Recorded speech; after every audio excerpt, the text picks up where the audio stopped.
ఇప్పుడు అథర్వవేద మంత్రాలతో ఆవుతిస్తాము. ఈరోజు 12వ రోజు 2838వ మంత్రం నుండి ఆవుతులు సమర్పిస్తాము. అందరు చెప్పండి. వేదము సమస్త సత్య విద్యల గ్రంథము. వేదమును చదువుట, చదివించుట, వినుట, వినిపించుట మానవులందరికీ పరమ ధర్మము. ఇప్పుడు మంత్రాలతో ఆవుతిస్తా. మీరందరూ కూడా సహకారం చెప్పండి. ఓం కస్మిన్నంగే తపో అస్యాధితిష్టతి కస్మిన్నంగరుతమస్యాధ్యాహితం క్వ వ్రతం క్వ శ్రద్ధాస్య తిష్టతి కస్మిన్నంగే సత్యమస్య ప్రతిష్ఠితం స్వాహా. ఓం కస్మాదంగాత్ దీప్యతే అగ్నిరస్య కస్మాదంగాత్ పవతే మాతరిష్వ కస్మాదంగాత్ విమిమీతే చంద్రమామా స్కంభస్య విమానో అంగం స్వాహా. ఓం కస్మిన్నంగే తిష్టతి భూమిరస్య కస్మిన్నంగే తిష్టత్యంతరిక్షం కస్మిన్నంగే తిష్టత్యాహితాద్యోః కస్మిన్నంగే తిష్టత్యుత్తరం దివః. ఓం ప్రేప్సన్ దీప్యత ఊర్ధ్వో అగ్ని ప్రేప్సన్ భవతే మాతరిష్వ యత్ర ప్రేప్సంతి రవియంత్యామృతా స్కంభం తం బ్రూహి కథమాస్మి దేవసః. ఓం మాఘమాసాయन्ति మాసాః సంవత్సరేణ సహ సంవిధానాః యత్ర యంధ్రుతవో యత్ర తవాస్కంభం తం బ్రూహి కథమాస్మి దేవసః. ఓం ప్రేప్సంతి వై విరూపే అహోరాత్రే ద్రవతా సంవిధానే యత్ర ప్రేప్సంతి నవియంత్యాపస్కంభం తం బ్రూహి కథమాస్మి దేవసః. ఓం యస్మిన్ సత్వా ప్రజాపతిర్లోకాన్ సర్వాన్ అధారయత్ స్కంభం తం బ్రూహి కథమాస్మి దేవసః. ఓం యత్ పరమమవముం యచ్చ మధ్యమం ప్రజాపతి సృజే విశ్వరూపం కియతా స్కంభా ప్రవివేశ తత్ర యన్న ప్రావిశత్ కియత్తద్బభూవ. ఓం కియతా స్కంభా ప్రవివేశ భూతం కియద్భవిష్యదన్వాశయేస్య ఏకం యదంగమక్రుణో సహస్రధా కియతా స్కంభా ప్రవివేశ తత్ర. ఓం యత్ర లోకాశకోశాశ్చాపో బ్రహ్మజనా విదుః అసచ్చ యత్ర సచ్చాంతః స్కంభం తం బ్రూహి కథమాస్మి దేవసః. ఓం యత్ర తపః పరాక్రమ్య వ్రతం ధారయన్యుత్తరం ఋతం చ యత్ర శ్రద్ధా చాపో బ్రహ్మ సమాహితాః స్కంభం తం బ్రూహి కథమాస్మి దేవసః. ఓం యస్మిన్ భూమిరంతరిక్షం యో యస్మిన్నధ్యాహితా యత్రాగ్నిశ్చంద్రమాః సూర్యో వాతస్తిష్టన్యార్పితాః స్కంభం తం బ్రూహి కథమాస్మి దేవసః. స్వాహా. ఓం యస్య త్రయస్త్రింశద్దేవా అంగే సర్వే సమాహితాః స్కంభం తం బ్రూహి కథమాస్మి దేవసః. స్వాహా. ఓం యత్ర ఋషయా ప్రథమజా రుచా సామయుజుర్మహి ఏకశిర్యస్మిన్నార్పితా స్కంభం తం బ్రూహి కథమాస్మి దేవసః. ఓం యత్రామృతం చ మృతశ్చ పురుషేది సమాహితే సముద్రో యస్య నాగ్రాః పురుషేది సమాహితాః స్కంభం తం బ్రూహి కథమాస్మి దేవసః. స్వాహా. ఓం యస్య చదస్ర ప్రదిశో నాట్యస్తిష్టంతి ప్రథమాః యజ్జో యత్ర పరాక్రాంతః స్కంభం తం బ్రూహి కథమాస్మి దేవసః. ఓం ये पुरुषे ब्रह्म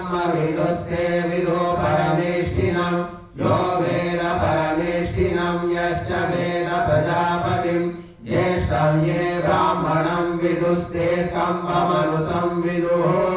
स्वाहा यस्य शिरो वैश्वानरचक्षुरङ्गिरसो भवन् अंगानि यस्य जातवः स्कम्भं तं ब्रूहि कथमस्मिदेव सः ॐ यस्य ब्रह्ममुखमाहुर्जिह्वा मधुकशामुत विराजमोदो यस्याहो स्कम्भं तं ब्रूहि कथमस्मिदेव सः ॐ यस्मादृचो अपादक्षन् यजुर्यस्मादपाकशन् सामानि यस्य लोमान् यथा माङ्गिरसो मुखं स्कम्भं तं ब्रूहि कथमस्मिदेव सः ॐ असच्छाकां प्रतिष्ठन्तीं परममिव जना विदुः उतो सन्मन्यन्ते वरे ये ते शाकामुपासते ॐ यत्रादित्याश्च रुद्राश्च वसवश्च समाहिताः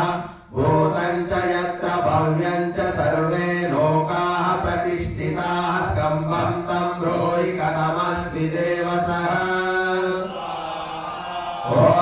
यस्य त्रयस्त्रिंशत् देवानिधिं रक्षन्ति सर्वदा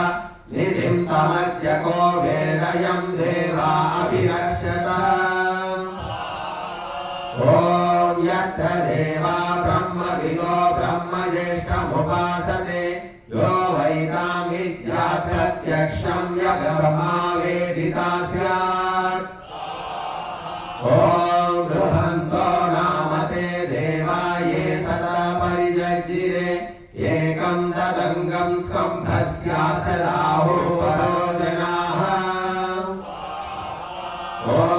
यत्र स्कम्भः प्रजनयन् पुराणं व्यवर्तयत् एकं तदङ्गं स्कम्भस्य पुराणमनुसंविदुः ॐ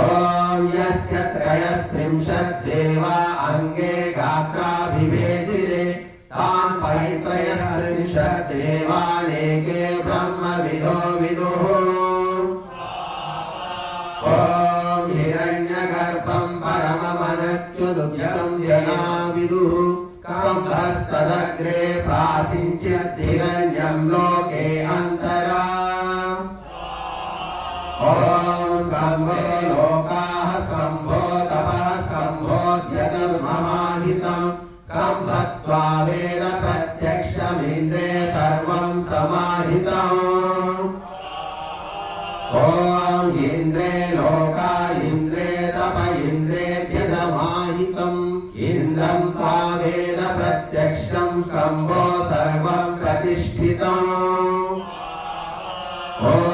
नाम नाम्नादो हवीति पुरा सूर्यात् पुरोषसः यदजः प्रथमं सम्बभूव सः तत्स्वराज्यमियाय यस्मान्नान्यत् परमस्ति भूतम् ॐ यस्य भूमि प्रमान्तरिक्षमुतोदरं दिवं यश्चक्रे मूर्धानं तस्मै ज्येष्ठाय ब्रह्मणे नमः ॐ यस्य सूर्यश्चक्षुश्चन्द्रमाश पुनर्नवः अग्निं यश्चक्र आस्यं तस्मै ज्येष्ठाय ब्रह्मणे नमः ॐ यस्य वाता प्राणापानो चक्षुरङ्गिरसो भवन् दिशो यश्चक्रे प्रज्ञानि तस्मै ज्येष्ठाय ब्रह्मणे नमः ॐ स्कम्भोदाधार द्यावा पृथिवी उभे युगे स्कम्भोदाधारोर्वन्तरिक्षं स्कम्भोदाधार प्रदिशा षडुर्वीः स्कम्भ इदं विश्वं भुवनमाविवेश ॐ यश्रमा तपसो जातो लोकान् सर्वान् समानशे सोमं यश्चक्रे केवलं तस्मै ज्येष्ठाय ब्रह्मणे नमः ॐ कथं वातो नेलयति कथं न रमते मनः इमापा सत्यं प्रेप्सन्तिर्नेलयन्ति कदाचन ॐ महद्यक्षं भुवनस्य मध्ये तप कान्तं सलिलस्य पृष्ठे तस्मिन् शयन्ते युगे च देवा वृक्षस्य स्कन्धः परितैव शाखाः ॐ यस्मै हस्ताभ्यां पादाभ्यां वाचा श्रोत्रेण चक्षुषा यस्मै देवाः सदा बलिं प्रयच्छन्ति देवितं स्कम्भं तं ब्रूहि कथमस्मि देवसः ॐ अपदस्य हतं तमो व्यावृत्ता सपात्मना सर्वाणि तस्मिन् ज्योतिषि यानि त्रीणि प्रजापतौ ॐ यो वेतसं हिरण्ययं तिष्ठन्तं सलिले वेद स वै गुह्या प्रजापतिः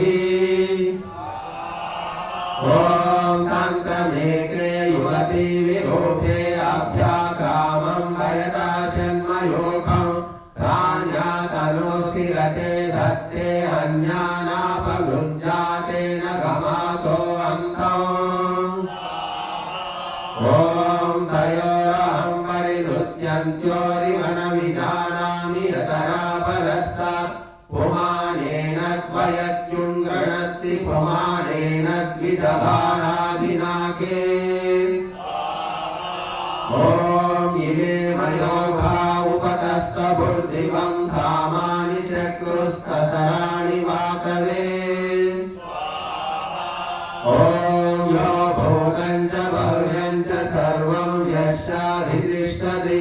स्वर्यस्य च केवलं तस्मै ज्येष्ठाय ब्रह्मणे नमः ॐ स्कम्भे देवे विष्टभिते जोष भूमिश्च तिष्ठतः स्कम्भ इदं सर्वमात्मन्वद्यत् प्राणन्निमिषश्च यत् स्वाहा तिस्रोः प्रजा अध्यायमायन्यन्या अर्कमभितो विशन्त बृहन्हसस्तोत्ररसो विमानो हरितो हरिणीराविवेश ॐ द्वादश प्रथमयश्च क्रमैकं त्रीणि नभ्यानि कवुतच्छिवेत तत्राहता स्त्रीणि शतानि शङ्कवा षष्टिश्च कीलाः विचाचलाये ॐ इदं सवितर्विजानीहि षड्यमायेक एकजः तस्मिन्नपि त्वमिच्छन्ते य येषामेक एकजः ॐ अभिसन्निहितं गुहाजरन्नाम महत्पदं तत्रेदं सर्वमार्पितमेतत् प्राणप्रतिष्ठितम् ॐ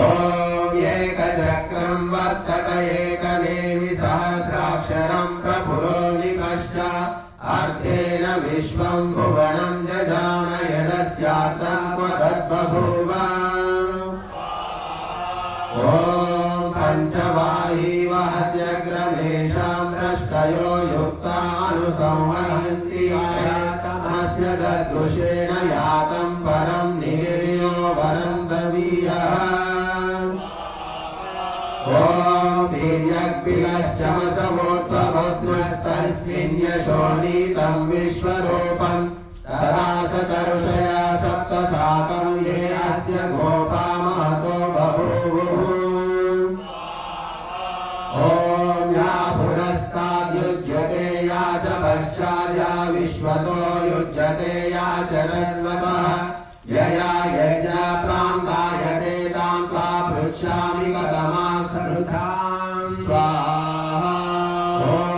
यदेजति पतति यच्च तिष्ठति प्राणादप्राणन्निविशच्च यद्भुवत् तद्धाधारपृथिवीं विश्वरूपं तं सम्भूय भवत्येकमेव ॐ अनन्तं विगतं पुरुत्रान्तमन्तवच्च समस्ति अमन्ते तेनाकपालश्चरति विचिन्वन् विद्वान् भूतमुत भव्यमस्य स्वाहा प्रजापतिश्चरति गर्भे अन्तरदृश्यमानो बहुधा विजायते अर्धेन विश्वं भुवनं जजान यदस्यार्थं कथमासकेतुः ॐ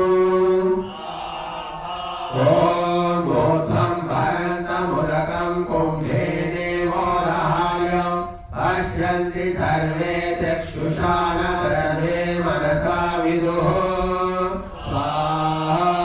ॐ दूरे पूर्णेन वसति दूरमूलेन हीयते महद्यक्षं भवनस्य मध्ये तस्मै बलिं राष्ट्रभृतो भरन्ति ॐ यतः सूर्य उदेत्यस्तं यत्र च गच्छति तदेव मन्येऽहं ज्येष्ठं तदुनाद्येति कञ्चन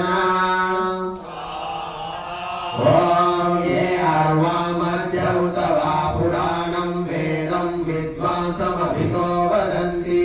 आदित्यमेव ते परिवदन्ति सर्वे अग्निं द्वितीयं त्रिवृतं च हंसम् ॐ सहस्राभ्यं वियताव्यस्य पक्षा हरेर्हंसस्य पतता स्वर्गं स देवान् सर्वानुरस्योपदद्य सम्पश्यन्याति भुवनानि विश्वा ॐ सत्येनोद्भस्तवति ब्रह्मणार्वान् विपश्यति प्राणेन तिर्यं प्राणति यस्मिन् ज्येष्ठमधिश्रितम् ॐ यो वैते विद्याधरणीयाभ्यां निर्मध्यते वसु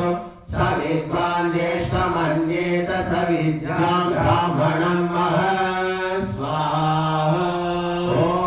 अपादग्रे समभवत् सोऽग्रे स्वराभरत् चतुष्पाद् भूत्वा भोग्यः सर्वमादत्त भोजनम्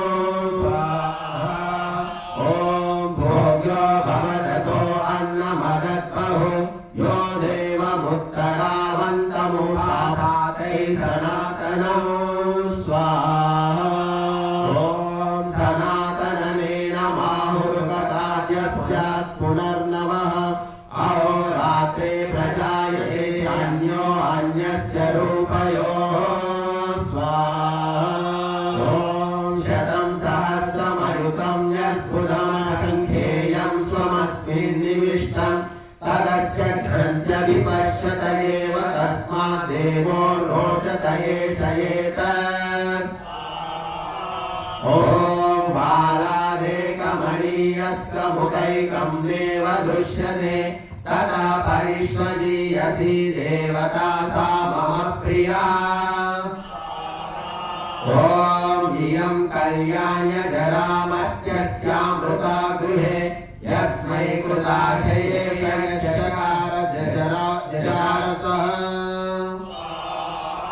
ॐ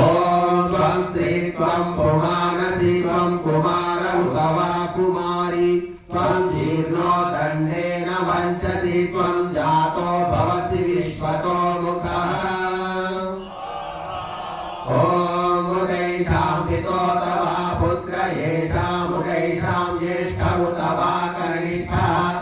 एको ह देवो मनसि प्रविष्टः प्रथमो जातः सौ गर्भे अन्तः ॐ पूर्णात् पूर्णमुदच्छति पूर्णं पूर्णेन शिक्षते उतो तदत्य विद्यामयतस्तत्परिशिच्यते ॐ येषा सनत्ति सनमेव जातैषा पुराणि पथि सर्वं बभूव मही देव्यूषो विभाति सैकेनैकेन मिषता विचष्टे ॐ अविर्वै नाम देव तत्ते नास्ते परिवृता तस्या रूपे नेमे वृक्षा हरिता हरितास्रजः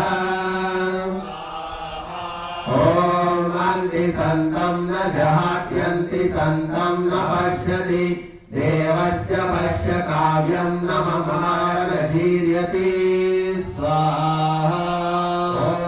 अपूरेणेषिता वाचस्तवदन्ति यथायथं वदन्तिर्यत्र गच्छन्ति तदाहुर्ब्राह्मणं महत् ॐ यत्र देवाश्च मनुष्याश्चारानाभाविवश्रिताः अपान्त्वा पुष्पं पृच्छामि यत्र तन्माययाहितम् ॐ येभिर्वातैषितः प्रभाति ये ददन्ते पञ्चदिशा सद्रीचीः या आहुति मत्यमन्यन्त देवा अपां नेतारा कथमेत आसन् स्वाहा इमामेषां पृथिवीवस्त एकोऽन्तरिक्षं पर्येको बभूव दिवमेषां ददते यो विधर्ता विश्वा आशाः प्रतिरक्ष्यन्त्येके स्वाहा यो विद्यासूत्रं विततं यस्मिन्नोताः प्रजा इमाः सूत्रं सूत्रस्य यो विद्यात् स विद्यात् ब्राह्मणं महः स्वाहा वेदाहं सूत्रं विततं यस्मिन्नोताः प्रजा इमाः सूत्रं सूत्रस्याहं वेदाथो यद्ब्राह्मणं महः स्वाहा यदन्तराजा वा पृथिवी अग्निरैरहन् विश्वदाव्यः यन्त्राधिष्ठन्नेकपत्नीः परस्ताद्देवासीन्मातरिश्वा तदानीम् ॐ अप्स्वासीन्मातरिश्वा प्रविष्टा प्रविष्टा देवाः सलिलान्यासन् बृहन्भादसो रजसो विमाना पवमानो हरित आविवेश ॐ उत्तरेण गायत्रीममृते दिविचक्रमे साम्नाये सामसंविदुरजस्तत्तदृशे क्व स्वाहा ॐ निवेशना सङ्गमनो वसूनां देव इव सविता सत्यधर्मा इन्द्रो नदस्थौ समरे धनानाम् ॐ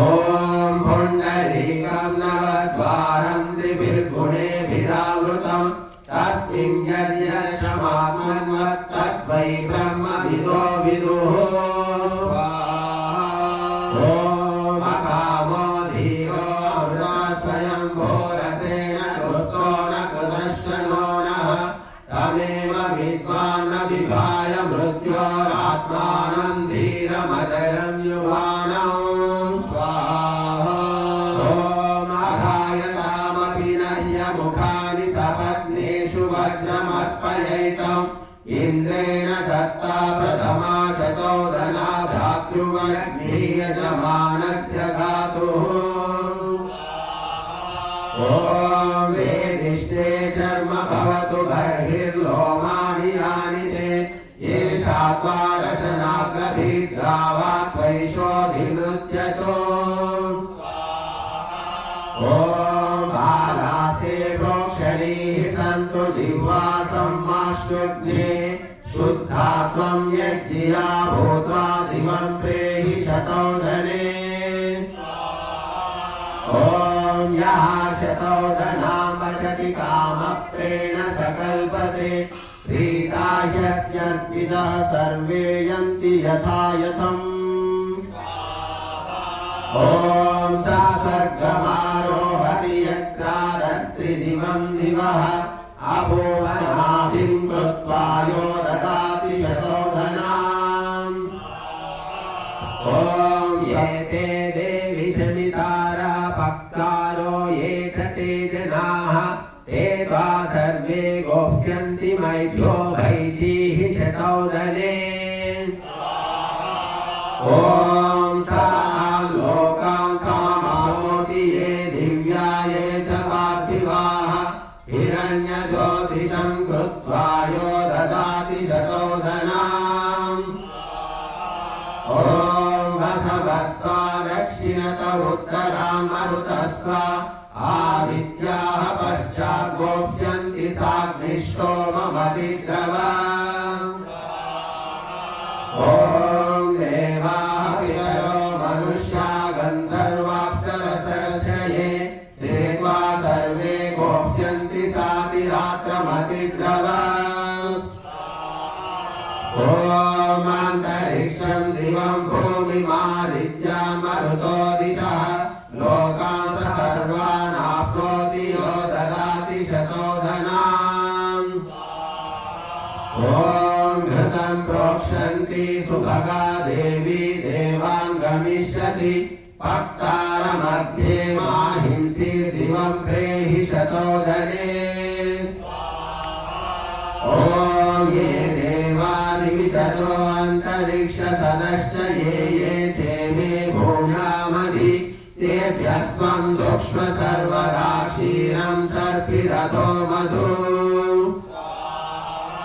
ॐ यत्ते शिरो यत्ते मुखं यौ कर्णो ये च ते हनो आमिक्षां दुह्रतां रात्रे क्षीरं सर्पिरतो मधु ॐ यौ तवोषो ये नासिके ये शृङ्गे ये च ते क्षिरि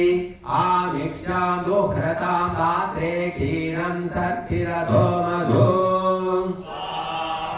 ॐ यत्ते क्लोमा यद्हृदयं पुरी तत्सकण्ठिका आमिक्षा दुह्रतां रात्रे क्षीरं सर्पिरतो मधु ॐ यत्ते यकृद्येव तस्मेयदान्त्रं याश्चते गुदाः आमिक्षां दुह्रतां रात्रे क्षीरं सर्पिरतो मधु ॐ यस्ते प्राशिर्यो वनिष्ठुर्यो कुक्षीयच्च चर्मते आमिक्षां दुह्रतां रात्रे क्षीरं सर्पिरतो मधु ॐ यत्ते मर्चा यदस्ति यन्मांसं यच्च लोहितम् आमिक्षां दुह्रतां रात्रे क्षीरं सर्पिरतो मधु ॐ यौ ते बाहु ये दोषणीया वंशो याचते ककुर् आमिक्षां दुह्रतां रात्रे क्षीरं सर्पिरतो मधु ॐ यास्ते ग्रीवाये स्कन्धाया पृष्ठेर्याश्च वर्षवः आमिक्षां दुह्रतां रात्रे क्षीरं सर्पिरतो मधु ॐ यौ तभूरो अस्तिवन्तो ये श्रोणियाचते वसत् आमिक्षां दुह्रतां रात्रे क्षीरं सर्पिरतो मधु ॐ यत्ते पुच्छं ये ते बालाय दूतो ये च ते सनाः आमिक्षां दुह्रतां रात्रे क्षीरं सर्पिरतो मधु ॐ यास्ते जङ्घौ याः कुष्ठिकारुच्चरा ये च ते शफाः आमिक्षां दुह्रतां रात्रे क्षीरं सर्पिरतो मधु ॐ यत्ते चर्मशतो धनेयानि रोमाण्यग्ने आमिक्षां दुह्रतां रात्रे क्षीरं सर्पिरतो मधु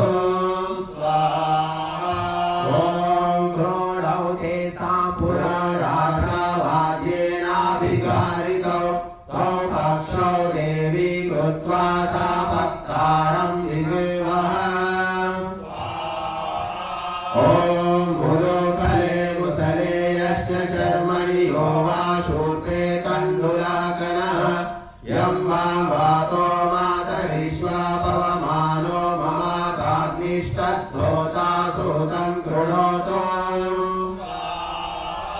ॐ अपो देवीर्मधुमतिर्हृतश्च्युतो ब्रह्मणां हस्ते शुक्लपृथक् साधयामि यः कामयितमभिषिञ्चामि मोहं तन्मे सर्वं सम्पद्यतां वयं स्याम पतयोरयीनां स्वाहा ॐ नमस्ते नायमानायै गाथाय उत ते नमः बालेभ्यः शतेभ्यो लोपायाख्ये ते नमः स्वाहा ॐ यो विद्या सप्त प्रवतः सप्त विद्या परावतः शिरो यज्ञस्य यो विद्या सा वशं प्रतिगृह्णीया स्वाहा ॐ वेदाहं सप्त प्रवतः सप्त वेद परावतः शिरो यज्ञस्याहं वेद सोमं चास्यां विचक्षणम् ॐ यया यया पृथिवी ययापो गुपिता इमाः वशां सहस्रधारां ब्रह्मणा चावदामसि ॐ शतं कंसाः शतं भोक्तारः शतं भोक्तारो अधिपृष्टे अस्याः ये देवास्तस्यां प्राणन्ति ते वशां विदुरेकथा ॐ यक्षपदी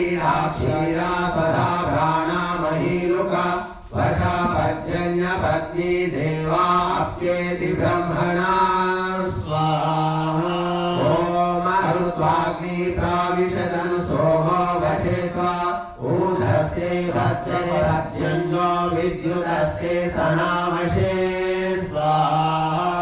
ॐ अपस्त्वं धुक्षे प्रथमा उर्वरा तृतीयं राष्ट्रं दुक्षेन्नं क्षीरं वशे त्वं स्वाहा ॐ यदादित्यैर्हूयमानोपातिष्ठरुतावरि इन्द्रसहस्रं पात्रान् सोमन्त्वापाय यद्वशे ॐ यदनूचीन्द्रमैरात्वा ऋषभो भय तस्मात् ते वृत्रः पय क्षीरं क्रुद्धो हरद्वशे स्वाहा ॐ यत्ते क्रुद्धो धनपतिराक्षीरमहरद्वशे इदं तदस्य नाकस्त्रिषु पात्रेषु रक्षते स्वाहा ॐ त्रिषु पात्रेषु तं सोममादैव्यहरद्वश अथर्वायत्र दीक्षितो बर्हिष्यास्तहिरण्यये स्वाहा ॐ हि सोमेनागतसमु सर्वेण पद्वता वशा समुद्रमध्यस्था गन्धर्वैः कलिभिः सह स्वाहा ॐ हि वातेनागतसमु सर्वैः परत्रिभिः वशा समुद्रे प्रामृत्यद्रुजा सामानि बिभ्रति स्वाहा ॐ हि सूर्येनागतसमु सर्वेण चक्षुषा वशा समुद्रमध्यभद्रा ज्योतिषि बिभ्रति स्वाहा ॐ अभिवृता हिरण्येन यदतिष्ठरुतावरि अश्वा समुद्रो भूत्वाद्यस्कन्धन् वशे त्वा स्वाहा ॐ तद्भद्राः समगच्छन्त वशातिष्ठतो स्वधा अथर्वायत्र दीक्षितो बर्हिष्यास्तहिरण्यये ॐ वशा माता राजन्यस्य वशा माता स्वदेतव वशाया यज्ञायुधं ततश्चित्तमजायत स्वाहा ॐ ऊर्ध्वो बिन्दुरुदचरन् ब्रह्मणा ककुलादति ततस्त्वं जज्ञिषे वशे ततो होता जायत स्वाहा ॐ आस्नस्ते गाता अभवन्नुष्णिहाभ्यो बलं वशे पाजस्यारज्ये यज्ञस्तैर्योरश्वयस्तव स्वाहा ॐ ईर्माभ्यामयनं जातं शक्तिभ्यां च वशे तव आन्त्रेभ्यो जज्ञिरे अत्रा उदरादधिरुदः स्वाहा ॐ यदुदरं वरुणस्यानुप्राविशतावशे तदस्त्वा ब्रह्मोदभयत्सहि नेत्रमवेतव स्वाहा ॐ सर्वे गर्भादवे पन्तजायमानादसुत्वः ससुवहि कामाहुर्वशेति ब्रह्मभिक्लुप्ता सह्यस्या बन्धो स्वाहा ॐ उदयेका संसृजति यो अस्या एक इद्वशि तरांसि यज्ञा भवन्तरसां चक्षुरभवद्वशा स्वाहा ॐ वशा यज्ञं प्रत्यगृह्णाद्वशा सूर्यमधारयत् वशायामन्तरविशोधनो ब्रह्मणा सह स्वाहा ॐ वशामेवामृता माहुर्वशां मृत्युमुपासते वशेनं सर्वमभवद्देवा मनुष्या असुराः पितर्षयः स्वाहा ॐ एवं विद्या सवशां प्रतिगृह्णीया तथा हि यज्ञ सर्वपादुहे धात्रे नभस्फुरन् स्वाहा ॐ तिस्रो दिव्वा वरुणस्यान्तर्गीत्यासनि यथा साम्या मध्ये राजति सा वशा दुष्प्रतिग्रह ॐ चतुर्थारे रेतो अभवद्वशायाः अपस्तुरीयममृतं तुरीयं यज्ञस्तुरीयं पशवस्तुरीयम् ॐ वशाद्यौर्वशा पृथिवी वशा विष्णु प्रजापतिः वशायादुक्तमभिपन्साध्या वसवश्चये स्वाहा ॐ वशायादुक्तं पीत्वा साध्या वसवश्चये देवै भद्रस्य विष्टपिपयो अस्या उपासते स्वाहा ॐ सोममेनामेके दूरे घृतमेक उपासते य एवं विदुषे वशां तदुस्ते गतास्त्रिदिवं दिवः स्वाहा ॐ ब्राह्मणेभ्यो वशां दत्त्वा सर्वान् लोकान् समश्नुते ऋतं ह्यस्यामापितमपि ब्रह्मातो तपः ॐ वशां देवा उपजीवन्ति वशां मनुष्याहुत वशेदं सर्वमभवद्यावत् सूर्यो विपश्यति स्वाहा